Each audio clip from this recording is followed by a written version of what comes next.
स्वामी जी देखिए, belly fat जो है वो हवा में भारतीयों, उड़ने लगेंगे। हाँ स्वामी जी, बैली फैट जो है भारतीयों की सेहत पर जोखिम ज्यादा बढ़ा रहा है। 40% हमारी महिलाएं और 12% पुरुषों में पेट का हिस्सा जो है वो बड़ा मोटा सा है। खासतौर से 30 से 50 साल की जो महिलाएं उनमें ये ज़्यादा देखा जा रहा है और इसकी वजह से हार्ट की परेशानी भी तेज़ी से बढ़ रही है। और स्वामी जी इतना ही नहीं, मोटापे की वजह से 16 लाख कैंसर के केस भी रजिस्टर हुए हैं। अब इससे जो असमय होने वाली जो मौत है उसका खतरा बढ़ रहा है। तो इसको स्वामी जी रोकना भी है और बेली फैट घटाना भी है। ये दोनों टास्क हैं स्वामी जी। बैली फैट के लिए 5 उपाय बता दो। एक तो ये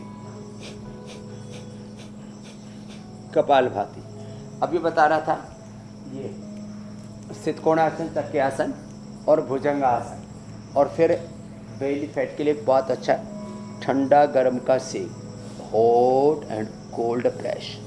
गरम गरम पानी में गरम गरम तौलिया डालो, ऐसे उसको निचोड़ो, पहले एक बार गरम एक बार ठंडा उसके ऊपर रख दो।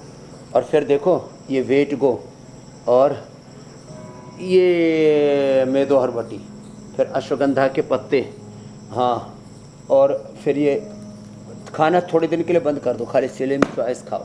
हाँ, पोषण पूरा मिलेगा और वजन खटाखट घटेगा और एकदम से पेट ऐसे धरातल में रसातल में चला जाएगा। ये स्थितकोणासन, चक्रियासन। और इतना भी ना हो तो देखो ये ऐसे बैठे बैठे यूँ, ये देखो कितना अच्छा है। और लौकी, वो बोले मेरी तरफ तो देखा ही नहीं बाबा जी आपने। ये लौकी, ये कद्दू, लौकी, पेठा और वाटरमेलन और नारियल का पानी पिला देते हैं। 1-2 दिन तो थोड़ा सा मुश्किल लगता है और बाद में तो इतना अच्छा लगता है। फिर हमारे कहने से भी लोग कुछ खाते ही नहीं, बोले बाबा जी अब तो चलने दो, और फिर तो निर्जला उपवास तक पहुंच जाते हैं। देखो तो ये कितना अच्छा है ये कपालभाति, अग्निसार।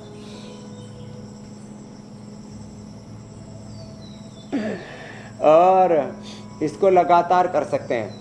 और जब दिन भर आप खाली पेट रहते हैं ना तो 5-7 दिन लगते हैं रिदम आने में। फिर दिन भर कपालभाति, अनुलोम विलोम किया, एक दिन में 2-2 किलो हम ऐसे लोगों का वजन घटाते। और ठंडा पानी नहीं पीना, गर्म पानी पीना, ठंडा पानी, सभी प्रकार की मिठाई, सभी प्रकार की चिकनाई और जितना भी जंक फूड फास्ट फूड है इसको तो अड़ना ही नहीं, छूना ही नहीं।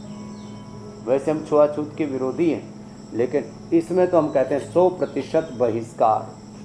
छूना भी नहीं, अड़ना भी नहीं, टच ही नहीं करना, अनटचेबिलिटी। आप स्वामी जी जो बात कह रहे हैं जो आपको दुख दे रही है, इसमें एक चीज स्वामी जी, एक मीनाक्षी, इसमें एक चीज रह गई स्वामी जी। जो ये मोटे लोग हैं, गोले मोले से बिल्कुल बहुत अच्छे से दिख रहे होते हैं, अब ये 16 लाख जो कैंसर के केस रजिस्टर हुए हैं, इनसे इनका पता कैसे चलेगा उनको कि उनमें कैंसर आ गया? वो तो सोच रहे थे यार खा पी के थोड़ा सा गोल हो गए, बस, और क्या है। अरे साहब, इसमें ना जैसे अभी आप बोल रहे थे ना, मोटापा के कारण से बीपी शुगर भी होता है। तो जैसे शुगर में पेनक्रियाज गड़बड़ होता है, बीपी में ब्लड सर्कुलेशन गड़बड़ होता है, ऐसे ही चलो बीपी शुगर के लिए, कैंसर के लिए, सबके लिए मंडूकासन तो अच्छा ही करवा ही देते हैं। मंडूकासन, योगमुद्रासन, पवनमुक्तासन, तो इतने अच्छे आसन हैं। तो एक सिस्टम होता है शरीर में, एक प्रोसेस होता है, एक भगवान ने व्यवस्था बना रखी है, एक प्रकृति परमेश्वर का विधान है, उसको बोलते हैं एपोप्टोसिस, सेल डेथ प्रोग्राम। एक एक कोशिका का निर्माण और उसका निर्वाण, उसका पूरा जीवन का चक्र, काल चक्र है, वो बाधित हो गया 24 घंटे से लेकर के, और 120 दिन का लगभग 99% सेल्स का एक जीवन काल होता है। वो जीवन चक्र, काल चक्र गड़बड़ आ जाता है, इसी को कैंसर कहते हैं। तो जब शरीर की सारी ऊर्जा तो लग गई वजन को संभालने में, आदमी का वजन होना चाहिए 60-70 किलो, हो गया 120 किलो, तो फिर क्या हो गया, पूरी ऊर्जा लग गई वजन को संभालने में, पूरी ऊर्जा लग गई बीपी शुगर को संभालने में, पूरी ऊर्जा लग गई आदमी के दिल दिमाग के पागलपन को संभालने में, इन जो है इन आँखों को, इन कानों को संभालने में। आँख कहीं, कान कहीं, दिल कहीं, दिमाग कहीं, आदमी पता नहीं कहाँ इधर उधर लगा रहता है। तो सारी जीवनीय ऊर्जा का अपव्यय हो गया 99% अनप्रोडक्टिव कामों के अंदर। हम जीवनीय ऊर्जा को लगाते हैं एपोप्टोसिस को अच्छा करने में, लीवर किडनी को अच्छा करने में, हम जीवनी ऊर्जा को लगाते हैं दिल दिमाग को अच्छा करने में, और मूलाधार से सहस्रार तक अंतः चक्रों को जगाने में। और जब जीवनी ऊर्जा का आरोहण होता है, एपोप्टोसिस अच्छा होता है, तो फिर कैंसर खत्म। एपोप्टोसिस ठीक तो कैंसर ठीक, पेनक्रियाज ठीक तो शुगर ठीक, लीवर और किडनी के फंक्शन ठीक तो फिर fatty liver, liver cirrhosis, hepatitis, और ये लीवर किडनी फेलियर की जो प्रॉब्लम्स देख रहे हैं और तमाम तरह के जो ऑटोमेन डिजीज देख रहे हैं, ये कैसे होंगे? मंडूकासन, योग मुद्रासन, गोमुखासन, आप एक पूछ रहे हो, मैं तो सारांश में सब कुछ बता दे रहा हूँ। भाई बचो रे मेरे भाई बचो, ये बड़ा खतरनाक तूफान आया है रे, उजाड़ देगा दुनिया।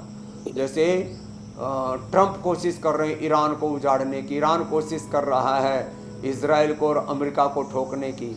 ये पूरी दुनिया में जैसे युद्धों की विभीषिका है, ये अपने शरीर में ही, अपने ही घर में गृह युद्ध हो रहा है, अपने ही देह में, अपने ही तन में, अपने ही मन में। युद्ध दरअसल मोटापे के खिलाफ होना चाहिए, लेकिन एक देश दूसरे के देश के खिलाफ ये युद्ध लड़ रहा है। अजीब सी परिस्थिति है।